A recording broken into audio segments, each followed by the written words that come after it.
Hi hello ನಮಸ್ತೆ, welcome to ಸಾಕ್ಷ್ಯ media YouTube channel. So ಇದೀಗ ಆಹಾರ ಇಲಾಖೆಯಿಂದ ಒಂದು ಗುಡ್ ನ್ಯೂಸ್ ಅಂತಾನೆ ಹೇಳ್ಬೋದು. ಹೌದು, ಹೊಸದಾಗಿ ರೇಷನ್ ಕಾರ್ಡ್ಗೆ ಅರ್ಜಿಯನ್ನು ಸಲ್ಲಿಸುವಂತಹ ಒಂದು ಅವಕಾಶ ಇದೀಗ ಸರ್ಕಾರ ನೀಡಿದೆ. ಸೊ ನೀವು ಕೂಡ ಇದೀಗ ಹೊಸದಾಗಿ ರೇಷನ್ ಕಾರ್ಡ್ ಏನಾದ್ರು ಬೇಕು ಅನ್ನೋರು, ಸೊ ನೀವು ಕೂಡ ಇದೀಗ ಅರ್ಜಿಯನ್ನು ಸಲ್ಲಿಸ್ಬೋದು.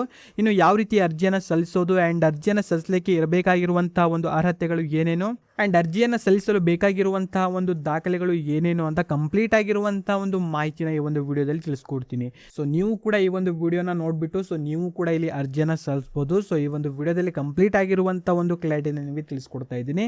ಸೊ ಅದರಿಂದಾಗಿ ಈ ಒಂದು ವಿಡಿಯೋನ ಸೊ ಎಲ್ಲಿಯೂ ಕೂಡ ಸ್ಕಿಪ್ ಮಾಡದಂತೆ ಪೂರ್ತಿಯಾಗಿ ನೋಡಿರಿ. ಆ್ಯಂಡ್ ವಿಡಿಯೋನ ನೀವು ಲೈಕ್ ಮಾಡ್ಕೊಳ್ರಿ. ಚಾನಲ್ ಇನ್ನೂ ಕೂಡ ಸಬ್ಸ್ಕ್ರೈಬ್ ಮಾಡದೆ ನೋಡ್ತಾ ಇದ್ರಿ, ಈ ಕೂಡಲೇ ಸಬ್ಸ್ಕ್ರೈಬ್ ಮಾಡಿಕೊಂಡು ಸಪೋರ್ಟ್ ಮಾಡಿರಿ. ಸೊ ಬನ್ನಿ ವಿಡಿಯೋನ ಶುರು ಮಾಡುವ.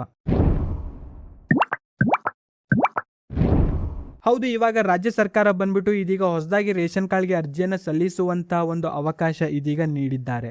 ಸೊ ನೀವು ಕೂಡ ಈ ಒಂದು ರೇಷನ್ ಕಾರ್ಡ್ಗೆ ಅರ್ಜಿಯನ್ನು ಸಲ್ಲಿಸ್ಬಿಟ್ಟು ಸೊ ಬೇಗನೆ ನೀವು ಕೂಡ ಈ ಒಂದು ರೇಷನ್ ಕಾರ್ಡ್ನ ಪಡ್ಕೊಳ್ಬೋದು. ಆ್ಯಂಡ್ ಮೊದಲೇದಾಗಿ ಇದೀಗ ಯಾರೆಲ್ಲ ಈ ಒಂದು ರೇಷನ್ ಕಾರ್ಡ್ಗೆ ಅರ್ಜಿಯನ್ನು ಸಲ್ಲಿಸೋದು ಎಂಬುದನ್ನು ಇಲ್ಲಿ ನೋಡ್ತಾ ಹೋದ್ರೆ, ಹೊಸ ಕುಟುಂಬದವರು, ವಿವಾಹವಾದವರು, ಇನ್ನು ವಲಸೆ ಬಂದವರು, ಇನ್ನು ಇತರ ಕಾರಣಗಳಿಂದಾಗಿ ಹೊಸ ರೇಷನ್ ಕಾರ್ಡ್ನ ಅಗತ್ಯವಿರುವವರು ಮಾತ್ರ ಈ ಒಂದು ರೇಷನ್ ಕಾರ್ಡ್ಗೆ ನೀವು ಇಲ್ಲಿ ಅರ್ಜಿಯನ್ನು ಸಲ್ಲಿಸಬಹುದು. ಆ್ಯಂಡ್ ಇದು ಬಂದ್ಬಿಟ್ಟು ಯಾವುದೇ ರೀತಿಯ ತಿದ್ದುಪಡಿ ಅಲ್ಲ. ಹೊಸದಾಗಿ ರೇಷನ್ ಕಾರ್ಡ್ಗೆ ನೀವೇನಾದರೂ ಅರ್ಜಿಯನ್ನು ಸಲ್ಲಿಸೋರು ಮಾತ್ರ ಈ ಒಂದು ರೇಷನ್ ಕಾರ್ಡ್ಗೆ ನೀವು ಇಲ್ಲಿ ಅರ್ಜಿಯನ್ನು ಸಲ್ಲಿಸಬಹುದು.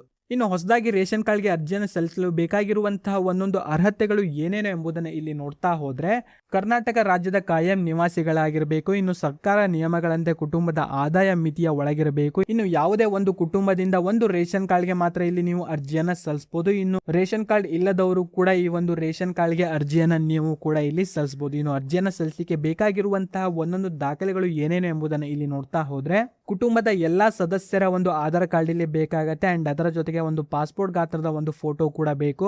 ನಿಮ್ಮ ಒಂದು ವಾಸಸ್ಥಳದ ಪುರಾವೆಯೂ ಕೂಡ ಬೇಕು, ಅಂತಂದ್ರೆ ಇಲ್ಲಿ ಅಡ್ರೆಸ್ ಪ್ರೂಫ್ ಕೂಡ ಬೇಕು. ಇನ್ನು ಕುಟುಂಬದ ಒಂದು ವಿವರವೂ ಕೂಡ ಬೇಕು. ಅಂಡ್ ಇನ್ನು ಅದರ ಜೊತೆಗೆ ನಿಮ್ಮ ಒಂದು ಆದಾಯ ಪ್ರಮಾಣದ ಪತ್ರವೂ ಕೂಡ ಬೇಕಾಗತ್ತೆ. ಜೊತೆಗೆ ನಿಮ್ಮ ಒಂದು ಮೊಬೈಲ್ ನಂಬರು ಕೂಡ ಬೇಕು. ಸೊ ಈ ಎಲ್ಲ ದಾಖಲೆಗಳು ಇತ್ತು ಅಂತಂದ್ರೆ ತುಂಬಾನೇ ಈಸಿಯಾಗಿ ಈ ಒಂದು ಅಪ್ಲಿಕೇಶನ್ ಫಿಲ್ ಮಾಡಿಬಿಟ್ಟು ಈ ಒಂದು ರೇಷನ್ ಕಾರ್ಡ್ ಅನ್ನ ನೀವು ಕೂಡ ಪಡೆದುಕೊಳ್ಬಹುದು.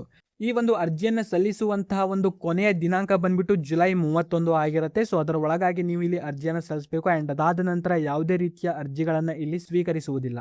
ಇನ್ನು ಅರ್ಜಿಯನ್ನು ಎಲ್ಲೆಲ್ಲಿ ಸಲ್ಲಿಸಬಹುದು ಎಂಬುದನ್ನು ಇಲ್ಲಿ ನೋಡ್ತಾ ಹೋದ್ರೆ, ತಾಲೂಕು ಆಹಾರ ಮತ್ತು ನಾಗರಿಕ ಸರಬರಾಜು ಇಲಾಖೆಗೆ ಹೋಗ್ಬಿಟ್ಟು ನೀವು ಇಲ್ಲಿ ಅರ್ಜಿಯನ್ನು ಸಲ್ಲಿಸಬಹುದು. ಆ್ಯಂಡ್ ಅದರ ಜೊತೆಗೆ ಆಹಾರ ಇಲಾಖೆಯ ಅಧಿಕೃತ ವೆಬ್ಸೈಟ್ಗೆ ಹೋಗ್ಬಿಟ್ಟು ಕೂಡ ಈ ಒಂದು ಅಪ್ಲಿಕೇಶನ್ ಫಿಲ್ ಮಾಡಿಬಿಟ್ಟು ಈ ಒಂದು ರೇಷನ್ ಕಾರ್ಡ್ ಅನ್ನ ನೀವು ಕೂಡ ಇಲ್ಲಿ ಪಡೆದುಕೊಳ್ಬಹುದು. ಆ್ಯಂಡ್ ಇದ್ರ ಬಗ್ಗೆ ನಿಮಗೆ ಇನ್ನಷ್ಟು ಮಾಹಿತಿ ಬೇಕು ಅಂತಂದ್ರೆ ಟೋಲ್ ಫ್ರೀ ನಂಬರ್ ಆಗಿರುವಂತಹ 1967ಗೆ ಕಾಲ್ ಮಾಡಿಬಿಟ್ಟು ಇನ್ನಷ್ಟು ಮಾಹಿತಿಗಳನ್ನು ಕೂಡ ನೀವು ಪಡೆದುಕೊಳ್ಬಹುದು.